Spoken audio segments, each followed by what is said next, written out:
Innovation ও প্রতিযোগিতার মধ্য দিয়েই সুন্দর একটি পরিবেশ তৈরি করাই mangrove institute of science and টেকনোলজির উল্লেখযোগ্য একটি সাফল্য।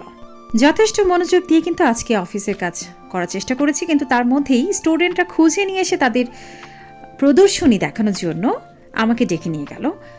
মূলত এটা মেকানিক্যাল ফার্স্ট সেমিস্টারের স্টুডেন্টদের তৈরি একটি চেয়ার, যে চেয়ারটা আসলে হাইড্রোলিক চেয়ার নামে পরিচিত, এবং এই চেয়ারের কাজ কিন্তু হচ্ছে আপনার শুধুমাত্র থেরাপি দেওয়া, বডি ম্যাসেজ যেটাকে আমরা বলি।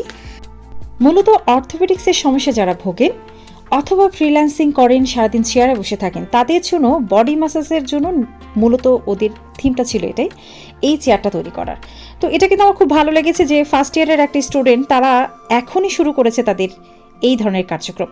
মূলত আজকে কিন্তু ম্যানগ্রোভ ইনস্টিটিউটের একটা বড় প্রোগ্রাম ছিল আমাদের আজকের শেষ দিনে। গত কয়েকদিন ধরেই কিন্তু গেমিং কম্পিটিশন হয়েছে, ডিবেট কম্পিটিশন হয়েছে, প্রজেক্টের যে কাজগুলো এটা কিন্তু আজকের দিনে ছিল, এবং সেই সাথে সাথে প্রথম, দ্বিতীয়, তৃতীয় হয়েছে অতিথিরা এবং শিক্ষক মণ্ডলীরা তাদের প্রজেক্টগুলো ভিজিট করার পরে কিন্তু তাদেরকে পুরস্কৃত করেছে। অনুষ্ঠানের আজকের মূল আয়োজন ছিলই কিন্তু প্রজেক্ট দেখা আর কি, প্রত্যেকটা ডিপার্টমেন্ট কত সুন্দর করে তাদের প্রজেক্টগুলো উপস্থাপন করেছে, সেটাই কিন্তু ছিল আজকের মেইন উদ্দেশ্য আজকের দিনটাতে। আর গত দিনের প্রতিযোগিতাগুলোর পুরস্কারও কিন্তু আজকেই দেওয়া হয়েছে। একটা বিষয় এখানে কিন্তু বলতেই হয় যে mangrove institute of science and টেকনোলজির উদ্যোগে আয়োজিত এই যে প্রদর্শনী, এখানে যে আমাদের ছাত্রছাত্রীরা তাদের মেধাবী প্রজেক্টগুলো প্রদর্শন করছে, তাদের সৃজনশীলতার মাধ্যমে বিভিন্ন প্রকল্পের অসাধারণ কিছু উদ্ভাবন প্রদর্শন করার সুযোগ পেয়েছে, তারা কিন্তু ভবিষ্যতের জন্য আরও এক ধাপ এগিয়ে গেল। তারা ভবিষ্যতের নেতৃত্ব নিজের জায়গা করে নিতে কিন্তু এখনই প্রস্তুত। এই যে ইনোভেশন এবং প্রতিযোগিতার যে সুন্দর একটা পরিবেশ ম্যানগ্রোভ তৈরি করেছে, সত্যি এটা একটা উল্লেখযোগ্য সাফল্য বলতেই হয়।